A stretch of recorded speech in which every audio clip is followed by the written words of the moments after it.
아저씨, 지금 여기서 멈추면 큰일 나요. 무슨 말입니까? 나는 당신을. 설명할 시간 없어요. 아빠인 척 하세요. 안 그러면 뒤에 있는 사람들. 아저씨, 지금 여기서 유난히 차갑게 내리고 있었습니다. 도심 한복판이었지만 골목 안쪽은 불빛이 적었고 오래된 건물들이 서로의 그림자를 짓눌러 숨막히는 분위기를 만들고 있었어요. 남 회장은 코트깃을 세운 채 빠르게 걸음을 옮기고 있었습니다. 그의 신분을 아는 사람이라면 이곳에 혼자 있다는 사실 자체가 이해되지 않았을 상황이었죠. 공식 일정이 아닌 비공식 만남을 마치고 나온 직후였고 경호 인력은 의도적으로 멀리 떨어져 있었습니다. 남 회장은 뒤에서 들려오는 발소리를 처음에는 대수롭지 않게 여겼습니다. 도심에서는 흔한 일이었고 그동안 수없이 이런 밤길을 지나왔기 때문입니다. 하지만 발소리는 하나가 아니었고 일정한 간격을 두고 점점 가까워지고 있었습니다. 그는 걸음을 조금 더 재촉했습니다. 그 순간 골목 입구 쪽에서 갑자기 차 한 대가 멈춰 서는 소리가 들렸습니다. 남 회장은 직감적으로 상황이 좋지 않다는 것을 알아챘습니다. 뒤쪽 발소리는 줄어들지 않았고 앞쪽은 막혀 있었습니다. 골목은 생각보다 깊었고 좌우로 빠질 수 있는 길은 보이지 않았어요. 그는 호흡을 가다듬으며 주변을 살폈습니다. 이곳은 오래된 상가와 폐업한 점포들이 섞여 있는 지역이었고 밤이 되면 사람의 왕래가 거의 없었습니다. 그때 골목 한편에서 작은 움직임이 눈에 들어왔습니다. 비를 피하기 위해 처마 아래 모여 있던 몇 명의 노숙자들 사이에서 한 여성이 고개를 들고 있었습니다. 그녀는 남 회장보다 한참 어려 보였지만 눈빛은 이 상황을 단번에 파악할 만큼 날카로웠습니다. 여성은 남 회장과 골목 반대편을 번갈아 보며 짧은 시간 안에 판단을 내렸습니다. 뒤쪽에서 남자 둘이 모습을 드러냈습니다. 검은 점퍼에 모자를 눌러 쓴 차림이었고 손에는 아무것도 들고 있지 않았지만 행동은 위협적이었습니다. 그들은 주변을 살피며 천천히 다가오고 있었습니다. 남 회장은 도망칠 타이밍을 재고 있었지만 방향도 거리도 불리했습니다. 그는 이 상황이 단순한 우연이 아니라는 것을 확신하게 됩니다. 그 순간 여성이 갑자기 앞으로 나섰습니다. 그녀는 남 회장 쪽으로 성큼 다가오더니 아무 망설임 없이 그의 팔을 붙잡았습니다. 그 행동은 너무 자연스러워서 주변 상황과 어울리지 않게 보일 정도였어요. 여성은 남 회장의 옆에 바짝 붙어 서서 고개를 숙였습니다. 마치 오래전부터 함께 다니던 가족처럼 보이도록 몸의 각도까지 계산된 움직임이었습니다. 뒤에서 다가오던 남자들의 시선이 순간 흔들렸습니다. 그들은 두 사람을 위아래로 훑어보며 관계를 가늠하는 듯 했습니다. 여성은 일부러 노숙자들이 모여 있는 쪽으로 방향을 틀어 걸음을 옮겼습니다. 남 회장 역시 그녀의 움직임에 맞춰 자연스럽게 따라갔습니다. 그 짧은 몇 초 동안 골목의 공기는 얼어붙은 듯 고요해졌습니다. 차에서 내린 또 다른 인물이 이쪽을 바라보고 있었습니다. 그는 휴대전화를 귀에 대고 무언가를 확인하는 모습이었습니다. 하지만 확신을 갖지 못한 듯 바로 행동에 나서지는 않았습니다. 여성과 남 회장이 노숙자들 사이로 들어가자 상황은 더욱 애매해졌습니다. 주변에 사람이 있다는 사실은 공격을 주저하게 만드는 요소였습니다. 잠시 후 뒤따르던 남자들은 욕설을 내뱉으며 골목 입구 쪽으로 물러났습니다. 차 역시 서서히 움직이며 골목 밖으로 사라졌습니다. 완전히 떠난 것은 아니었지만 최소한 즉각적인 위협은 사라진 상태였습니다. 여성은 그제야 남 회장의 팔에서 손을 뗐습니다. 남 회장은 깊게 숨을 내쉬었습니다. 그는 고개를 돌려 여성을 바라보았습니다. 그 순간 그의 시선이 그녀의 얼굴에 정확히 닿았습니다. 비에 젖은 머리카락 사이로 드러난 얼굴은 그가 오랫동안 마음속에서 지워버리려 했던 기억과 기묘하게 겹쳐 보였습니다. 남회장의 표정이 순간 굳어졌습니다. 여성은 아무렇지 않은 듯 주변을 살피며 다시 노숙자들 사이로 물러났습니다. 그녀에게는 방금의 행동이 일상적인 선택처럼 보였습니다. 하지만 남회장은 그 자리에 쉽게 움직일 수 없었습니다. 그의 머릿속에서는 과거의 장면들이 예고 없이 흔들리기 시작하고 있었습니다. 골목에는 다시 빗소리만 남았습니다. 그러나 이 만남이 단순한 우연이 아니라는 사실만은 이미 분명해지고 있었습니다. 비는 여전히 잦아들지 않았고 골목 바닥에는 물웅덩이가 점점 넓어지고 있었습니다. 여성은 몇 걸음 떨어진 곳에서 멈춰서더니 더 이상 신경 쓰지 않겠다는 듯 고개를 돌렸습니다. 노숙자들 사이에서는 다시 낮은 대화 소리와 기침 소리가 이어졌고 방금 전의 긴장감은 겉보기엔 사라진 것처럼 보였죠. 하지만 남회장은 그 자리를 떠날 수 없었습니다. 그의 시선은 자꾸만 여성이 서 있던 방향으로 돌아갔고 마음은 이상할 정도로 가라앉아 있었습니다. 남회장은 손목시계를 확인했습니다. 정확한 시간 감각이 흐트러진 느낌이었고 방금 전 상황이 몇 분 전인지 몇 시간 전인지 가늠하기 어려웠습니다. 그는 주변을 둘러보며 혹시 남아있는 감시가 있는지 살폈습니다. 골목 입구 쪽은 비와 어둠 때문에 잘 보이지 않았고 멀리서 차량 불빛만 간헐적으로 스쳐 지나갈 뿐이었습니다. 그럼에도 불구하고 그는 완전히 안전해졌다고 느끼지 못했습니다. 여성은 낡은 가방을 챙겨 어깨에 메고 있었습니다. 그 가방은 오래 사용해 해진 흔적이 뚜렷했고 안에는 최소한의 생필품만 들어있을 것처럼 보였습니다. 그녀는 노숙자들 중 나이가 많은 남성에게 짧게 고개를 숙여 인사한 뒤 골목 안쪽으로 천천히 걸어 나갔습니다. 그 움직임에는 목적지가 분명하지 않은 사람 특유의 조심스러움이 묻어 있었습니다. 남회장은 자신도 모르게 그녀의 뒤를 몇 걸음 따라 나섰습니다. 그는 일정한 거리를 유지하며 그녀를 지켜보았습니다. 경호나 수행원 없이 누군가를 따라가는 일이 이렇게 불안하게 느껴진 적은 오랜만이었습니다. 여성은 몇 번이나 뒤를 돌아보았지만 남회장의 존재를 위협으로 인식하지는 않는 듯 했습니다. 그녀는 비를 피해 지하도로 내려가는 계단 쪽으로 방향을 틀었습니다. 남회장은 잠시 망설이다가 같은 방향으로 내려갔습니다. 지하도는 습기가 가득했고 형광등 몇 개만이 어둠을 간신히 밀어내고 있었습니다. 벽에는 오래된 광고 전단과 낙서가 겹겹이 붙어 있었고 바닥에는 젖은 신문지가 흩어져 있었습니다. 여성은 벽 쪽에 기대어 서서 신발에 묻은 물기를 털어냈습니다. 그 모습은 거리에서 오래 살아온 사람에게서만 느껴지는 익숙한 동작이었습니다. 남회장은 몇 걸음 떨어진 곳에서 멈춰 섰습니다. 그는 이 상황이 비상식적이라는 것을 알고 있었습니다. 자신의 신분을 감안하면 즉시 경호팀을 호출하고 이 지역을 벗어나는 것이 합리적인 선택이었죠. 그러나 그는 휴대전화를 꺼내지 않았습니다.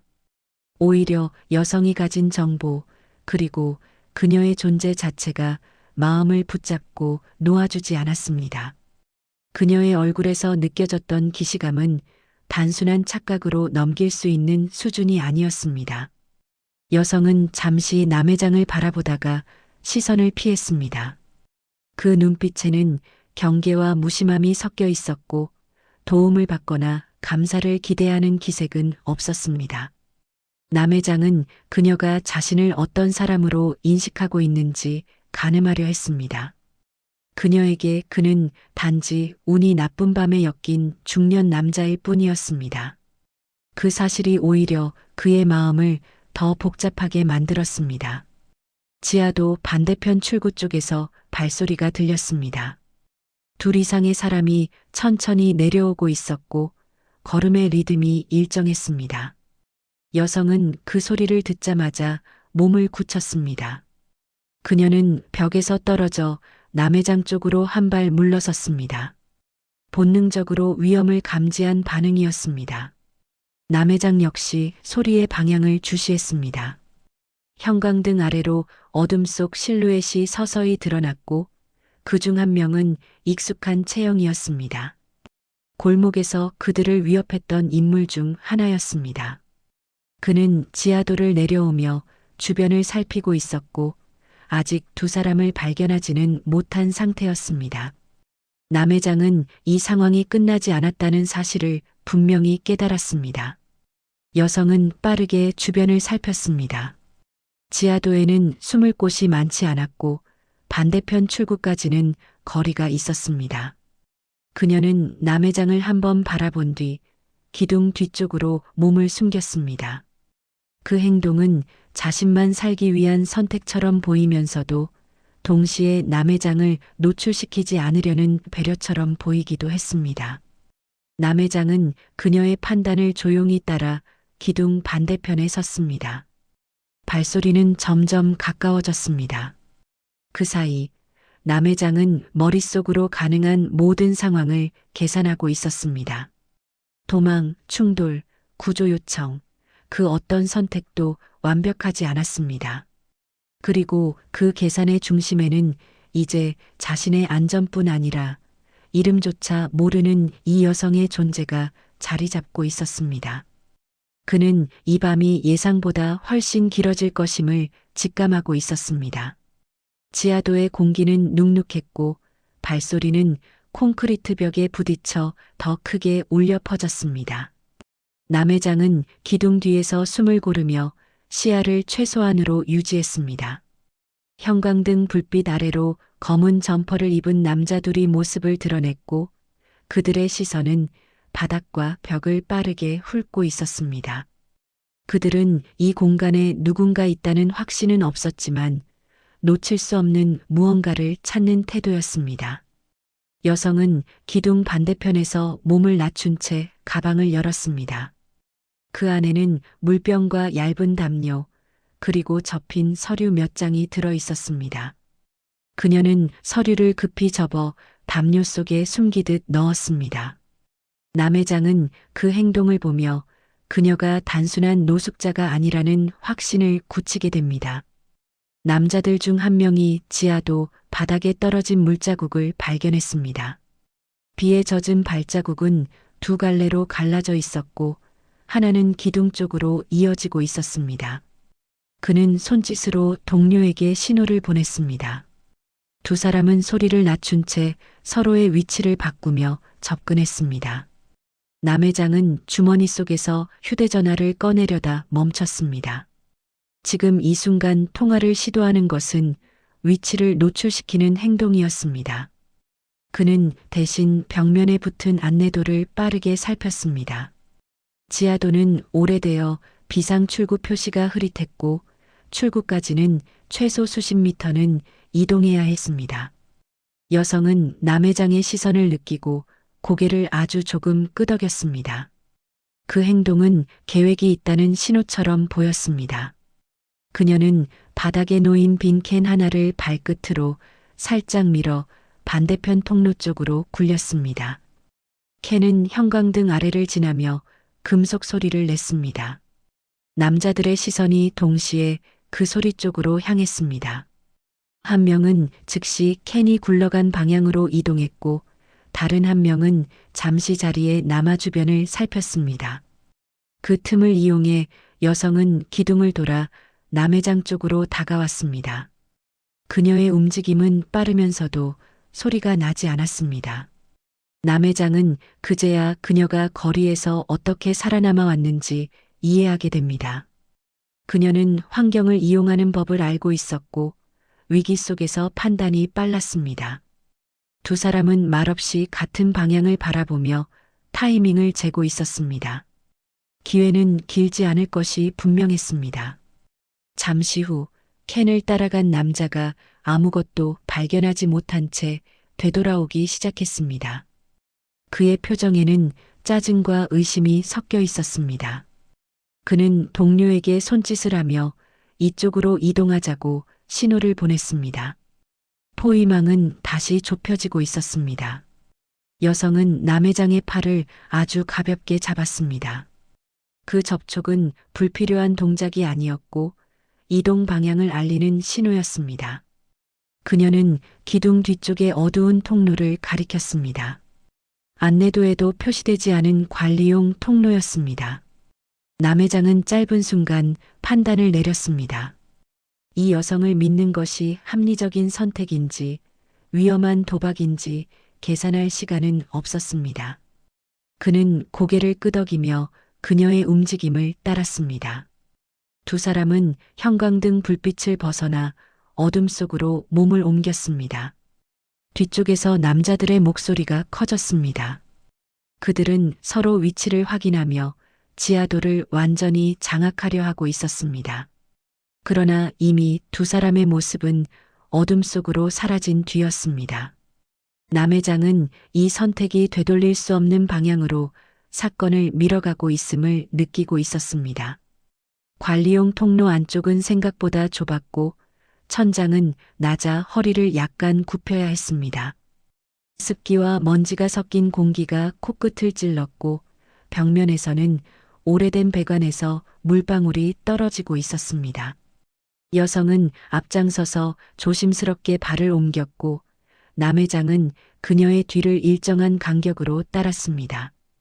이 통로가 얼마나 이어지는지 출구가 있는지조차 알 수 없는 상황이었습니다. 뒤쪽에서는 여전히 발소리와 목소리가 희미하게 들려왔습니다. 지하도의 울림 때문인지 거리감이 정확히 느껴지지 않았습니다. 남회장은 이 통로가 임시 회피용이라는 것을 직감했습니다. 오래 머물 수 있는 공간은 아니었습니다.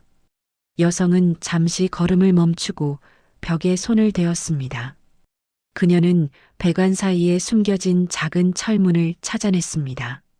문은 녹이 슬어 있었지만 여러 번 사용된 흔적이 남아 있었습니다. 그녀는 조심스럽게 문을 열고 안쪽을 살폈습니다. 철문 안쪽은 창고처럼 쓰이던 공간이었습니다. 낡은 상자들과 부서진 집기들이 쌓여 있었고 바닥에는 오래된 신문과 비닐이 깔려 있었습니다. 여성은 그중 비교적 깨끗한 공간으로 남회장을 이끌었습니다. 그녀의 행동에는 이 장소에 익숙한 기색이 분명히 드러나 있었습니다. 남회장은 이 공간이 단순한 우연이 아니라는 생각을 하게 됩니다. 이 여성이 이 지역을 잘 알고 있다는 사실은 그만큼 이곳에서 오래 살아왔다는 의미였습니다. 그는 주변을 살피며 외부 소음을 파악하려 애썼습니다. 소리는 아직 멀지 않은 곳에서 맴돌고 있었습니다. 여성은 가방에서 아까 숨겨두었던 서류를 다시 꺼냈습니다. 서류는 비에 젖지 않도록 여러 겹으로 포장되어 있었습니다. 남회장은 그것이 단순한 신분증이나 서류가 아니라는 것을 직감했습니다. 종이의 두께와 묶인 방식이 체계적이었기 때문입니다. 여성은 서류를 확인한 뒤 다시 가방 깊숙이 넣었습니다. 그 행동에는 이 물건이 들켜서는 안 된다는 명확한 의도가 담겨 있었습니다. 남회장은 그 서류가 자신을 쫓는 이유와 관련이 있음을 점점 확신하게 됩니다. 이번 추격은 우발적인 강도가 아니라 목표가 있는 행동이었습니다. 잠시 후 통로 입구 쪽에서 금속이 부딪히는 소리가 들렸습니다. 조직의 인원 중 누군가가 관리 통로의 존재를 눈치챈 듯 했습니다. 여성의 표정이 잠시 굳어졌습니다. 그녀는 주변 상자 하나를 끌어당겨 철문 앞에 세웠습니다. 남회장은 이 공간에서 더 이상 숨을 수 없다는 것을 알았습니다. 그는 머릿속으로 탈출 가능성과 충돌 가능성을 동시에 계산했습니다. 여성은 짧게 숨을 고르며 남회장을 바라보았습니다. 그 눈빛에는 결정을 재촉하는 의미가 담겨 있었습니다. 이윽고 철문 너머에서 사람의 기척이 분명해졌습니다. 상황은 다시 선택의 갈림길로 몰리고 있었습니다. 남회장은 이 여성이 가진 비밀이 단순히 그녀 개인의 문제가 아니라는 것을 확실히 인식하게 됩니다. 이제 이 사건은 더 깊은 국면으로 들어가고 있었습니다. 철문 너머의 소리는 점점 분명해졌고 누군가가 통로 구조를 파악하고 있다는 느낌이 들었습니다. 남회장은 더 이상 이 상황을 임시 방편으로 넘길 수 없다는 판단에 이르렀습니다. 그는 코트 안쪽 주머니에서 얇은 카드 하나를 꺼내 조심스럽게 쥐었습니다. 여성은 그 움직임을 보고 그가 평범한 인물이 아니라는 사실을 다시 한번 확인하는 표정을 지었습니다. 철문이 거칠게 흔들리며 잠금 장치가 시험당했습니다. 밖에 있는 사람들은 이 안에 누군가 있다는 확신을 가진 듯 움직임이 빨라졌습니다. 남회장은 창고 안을 빠르게 훑으며 탈출로를 확인했지만 다른 출구는 보이지 않았습니다. 이 공간에서의 선택은 숨거나 맞서는 것뿐이었습니다. 여성은 상자 뒤에 몸을 낮추며 서류가 든 가방을 끌어안았습니다. 그녀의 행동은 자신보다 그 서류를 지키는데 더 무게가 실려 있었습니다. 남회장은 그 모습에서 이 사건의 핵심이 바로 그 가방이라는 결론에 도달했습니다. 조직이 그녀를 쫓는 이유도 자신이 엮인 이유도 그 안에 있었습니다. 철문이 열리며 강한 손전등 불빛이 안쪽으로 쏟아졌습니다. 빛은 창고 안을 거칠게 훑으며 두 사람의 위치를 탐색했습니다. 곧이어 검은 점퍼를 입은 남자 셋이 모습을 드러냈습니다. 그들의 움직임은 훈련된 사람들처럼 조직적이었습니다. 남회장은 더 이상 숨지 않았습니다. 그는 상자 뒤에서 천천히 걸어나와 손전등 불빛 한가운데에 섰습니다. 그 행동은 도망자의 선택이 아니라 상황을 정면으로 끌어당기는 선택이었습니다. 여성은 그를 바라보며 숨을 멈춘 듯한 표정을 지었습니다. 남자들 중 한 명이 남회장의 얼굴을 자세히 살폈습니다. 처음에는 의심스러운 눈빛이었지만 곧 그 표정이 바뀌기 시작했습니다. 그는 뒤에 있던 동료들에게 시선을 보내며 상황을 공유했습니다. 남회장의 정체가 그제야 그들에게 인식된 순간이었습니다. 조직의 분위기는 미묘하게 흔들렸습니다. 즉흥적으로 처리할 수 있는 인물이 아니라는 사실이 그들을 멈칫하게 만들었습니다. 남회장은 이 틈을 놓치지 않았습니다. 그는 이 공간에 더 많은 눈이 곧 모일 것이라는 확신을 가지고 있었습니다. 여성은 그제야 남회장이 왜 이토록 침착한지 이해하기 시작했습니다. 그는 이미 이 사태를 개인의 위기가 아닌 공개적인 문제로 전환하고 있었습니다. 숨길 수 있었던 밤은 끝나가고 있었습니다. 이제 선택의 결과는 모두의 눈앞에 드러날 수밖에 없는 방향으로 흘러가고 있었습니다. 밖에서 또 다른 발소리가 겹쳐 들렸습니다. 조직 내부 인원만이 아니라 외부의 움직임까지 섞이기 시작한 소리였습니다. 남회장은 이 밤이 자신의 과거와 현재를 동시에 끌어올리는 분기점이 될 것임을 받아들였습니다. 돌아갈 수 있는 길은 이미 사라지고 있었습니다. 창고 밖에서 들려오던 발소리는 이전과 달리 규칙적이었고 조직 내부의 움직임과는 다른 리듬을 가지고 있었습니다. 남회장은 그 소리의 차이를 즉시 구분했습니다. 그는 이 상황이 더 이상 골목의 사건이 아니라 여러 이해관계가 동시에 충돌하는 국면으로 들어섰음을 인식했습니다. 창고 안의 공기는 무겁게 가라앉았고 손전등 불빛 사이로 먼지가 천천히 떠다니고 있었습니다. 조직의 인원들은 본능적으로 출입구 쪽을 의식하기 시작했습니다. 그들 중 몇 명은 무전기를 확인했고 서로 눈빛을 주고받으며 판단을 나누고 있었습니다. 초기의 공격적인 태도는 점차 경계와 계산으로 바뀌어 가고 있었습니다. 이 공간에서의 우위가 확실하지 않다는 사실을 그들도 느끼고 있었던 것입니다. 남회장은 여성의 위치를 한 번 더 확인했습니다. 그녀는 여전히 상자 뒤에 몸을 낮춘 채 가방을 놓지 않고 있었습니다. 그 가방은 이 상황의 출발점이자 끝이 될 가능성을 동시에 품고 있었습니다. 남회장은 그녀가 단순히 보호받아야 할 대상이 아니라 사건의 중요한 축이라는 사실을 분명히 받아들였습니다. 창고 바깥에서 낮고 짧은 소리가 연이어 울렸습니다. 금속성 소음과 함께 문이 다시 한번 흔들렸고 조직 인원들의 시선이 동시에 그쪽으로 쏠렸습니다. 그들은 안으로 들어온 인원 외에도 외부에서 이 상황을 통제하려는 세력이 있다는 것을 감지했습니다. 더 이상 독자적으로 결론을 낼 수 없는 단계였습니다. 남회장은 천천히 한 걸음 앞으로 나섰습니다. 그의 태도는 위협적이지 않았지만 분명한 중심을 가지고 있었습니다. 이 공간에서 누가 상황을 끌고 가는지 명확히 하려는 움직임이었습니다. 조직 인원 중 한 명이 그를 막아 세우려 했지만 곧 멈칫했습니다. 그 순간 창고 입구 쪽에서 여러 개의 발소리가 겹쳐 들렸습니다. 이번에는 숨기려 하지 않는 움직임이었고 통로 전체를 채우는 기척이었습니다. 조직 인원들은 서로의 위치를 재정비하며 대응 태세를 갖추려 했습니다. 그러나 이미 상황은 그들의 통제 범위를 벗어나고 있었습니다. 여성은 그 소리를 들으며 조용히 숨을 들이켰습니다. 그녀는 이 순간이 자신이 도망치며 피하려 했던 결과라는 것을 알고 있었습니다. 동시에 더 이상 혼자 감당하지 않아도 되는 지점에 도달했다는 사실도 느끼고 있었습니다. 그녀의 시선은 자연스럽게 남회장에게 향했습니다. 남회장은 짧은 시간 동안 수많은 선택지를 떠올렸습니다.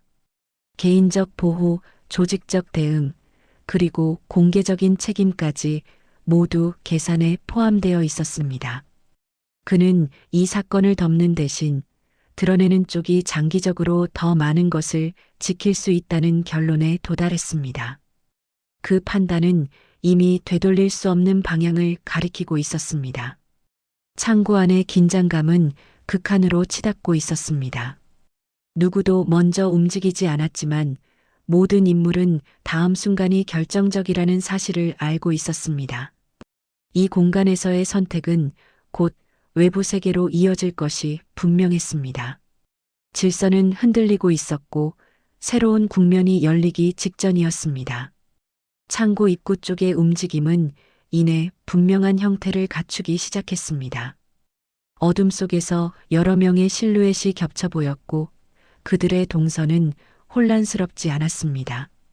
남회장은 그 발걸음이 무작위가 아니라 사전에 조율된 움직임이라는 것을 알아차렸습니다. 이제 이 사건은 거리의 조직만으로 설명할 수 없는 단계에 이르러 있었습니다. 조직 인원들 사이에서도 미세한 균열이 생기기 시작했습니다.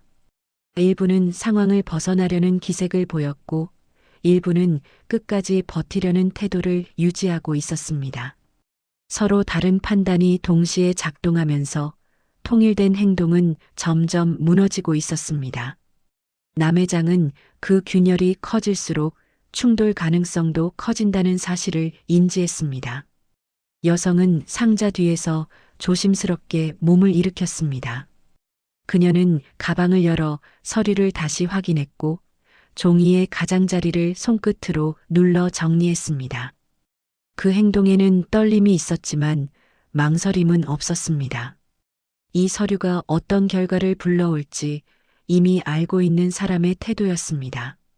남회장은 그녀의 손에 들린 서류를 바라보며 오래된 기억의 조각을 하나씩 맞추고 있었습니다. 과거 자신이 처리했던 기업 구조 조정, 그 과정에서 사라진 하청업체, 그리고 기록에서 지워진 한 가족의 이름이 떠올랐습니다. 그 사건은 당시 합법의 범위 안에서 정리되었지만 결과까지 책임졌던 적은 없었습니다. 지금 눈앞의 여성은 그 빈칸을 채우는 존재처럼 느껴졌습니다. 창고 안으로 들어온 인원들 중 몇 명은 조직 인원과 서로 아는 눈치였습니다. 그들은 짧은 시선 교환만으로도 관계를 확인하고 있었습니다. 남 회장은 이 사건이 단순한 추적이 아니라 오랫동안 얽혀있던 이해관계의 교차점이라는 사실을 확신하게 됩니다. 여성의 서류는 그 연결을 증명하는 열쇠였습니다. 여성은 서류 중 한 묶음을 꺼내 바닥 위에 내려놓았습니다. 그 안에는 거래 내역과 명의 이동 기록, 그리고 공식 문서에서 누락된 이름들이 정리되어 있었습니다. 조직 인원 중 한 명이 그것을 알아보고 순간적으로 시선을 피했습니다. 이미 이 내용이 내부에서도 위험하다는 인식이 공유되고 있음을 보여주는 반응이었습니다. 남 회장은 이 장면을 보며 더 이상 시간을 끌 필요가 없다고 판단했습니다. 사건을 은폐하는 선택은 더 큰 혼란을 남길 뿐이었습니다. 그는 이 서류가 공적인 절차로 넘어갈 수 있도록 준비가 되어 있음을 분명히 했습니다. 그 선택은 자신에게도 부담이 될 것이 분명했지만 피할 수 없는 책임이었습니다. 창고 안의 분위기는 완전히 바뀌었습니다. 위협과 추격의 공간이었던 이곳은 이제 각자의 이해를 계산하는 자리로 변해 있었습니다. 조직 인원들 사이에서는 더 이상 공격적인 움직임이 나오지 않았습니다. 모두가 결과를 예측하며 다음 단계를 기다리고 있었습니다. 여성은 남 회장을 바라보았습니다. 그 시선에는 경계도 의심도 아닌 상황을 함께 감당하려는 묘한 동등함이 담겨 있었습니다. 그녀는 더 이상 도망치는 입장이 아니라 진실을 드러내는 주체가 되어 있었습니다. 남 회장은 그 사실을 조용히 받아들였습니다. 창고 밖에서 들려오는 소리는 점점 가까워졌고 통로의 어둠은 서서히 밀려나고 있었습니다. 이제 이 사건은 개인의 밤이 아니라 기록으로 남을 시간으로 넘어가고 있었습니다. 두 사람은 서로 다른 자리에서 같은 결론에 도달하고 있었습니다. 이 밤의 끝은 숨김이 아니라 정리로 이어질 것이었습니다. 창고 바깥의 소리는 마침내 문 앞에서 멈췄습니다. 통로를 가득 채운 기척은 더 이상 숨길 의도가 없었고 이 공간이 외부의 시선 안으로 들어왔음을 분명히 알리고 있었습니다. 남 회장은 이 상황이 공식적인 절차로 넘어가는 순간을 정확히 인지하고 있었습니다. 이제부터의 전개는 개인의 판단이 아니라 기록과 책임의 영역이었습니다. 문이 열리자 밝은 조명이 창고 안으로 들어왔습니다. 빛은 상자와 먼지, 그리고 바닥에 놓인 서류를 그대로 드러냈습니다. 외부에서 들어온 인원들은 창고 안의 모든 인물을 차분히 확인하며 위치를 정리했습니다. 조직 인원들 역시 더 이상 저항하지 않았고 각자의 계산 속에서 움직임을 멈추고 있었습니다. 여성은 가방을 내려놓고 바닥에 놓인 서류 옆에 섰습니다. 그녀의 자세는 방어적이지 않았고 숨기려는 기색도 없었습니다. 이제 이 서류는 그녀 혼자 감당해야 할 짐이 아니라는 사실이 명확해졌습니다. 그녀는 이 순간을 오래 준비해온 사람처럼 담담해 보였습니다. 남 회장은 창고 안을 한 번 더 둘러보았습니다. 불과 몇 시간 전만 해도 이름 없는 골목이었고 우연처럼 보였던 만남이었습니다. 그러나 지금 이곳에는 과거의 결정, 누락된 책임, 그리고 미뤄졌던 결과가 모두 모여 있었습니다. 그는 이 사건을 통해 자신이 외면해왔던 영역을 정면으로 마주하고 있었습니다. 외부 인원들은 서류를 수거하며 내용 확인에 들어갔습니다. 거래 기록과 명의 이동, 그리고 삭제된 이름들은 즉각적으로 별도 분류되었습니다. 그 과정은 조용했지만 명확한 방향성을 가지고 있었습니다. 이 자료들은 단순 참고가 아니라 후속 조치의 출발점이 될 것이 분명했습니다. 조직 인원들 중 일부는 고개를 숙였고 일부는 시선을 돌렸습니다. 이미 결과를 예측하고 있는 사람들의 반응이었습니다. 이 공간에서 더 이상 주도권을 쥐고 있는 이는 없었습니다. 질서는 외부로 넘어갔고 개인의 선택은 기록으로 대체되고 있었습니다. 여성은 잠시 남회장을 바라보다가 시선을 거두었습니다. 그녀에게 그는 더 이상 보호 대상이거나 도망칠 상대가 아니었습니다. 과거의 원인과 현재의 책임을 연결하는 사람으로 자리 잡고 있었습니다. 그녀 역시 이 연결에서 자유로울 수 없다는 사실을 받아들이고 있었습니다. 남회장은 그녀에게서 시선을 떼지 않은 채 조용히 자신의 위치를 지켰습니다. 그는 이 사건 이후 어떤 선택을 해야 할지 이미 마음속에서 정리하고 있었습니다. 개인의 도움이나 비공식적인 보상이 아닌 제도와 구조를 통한 책임이 필요하다는 결론이었습니다.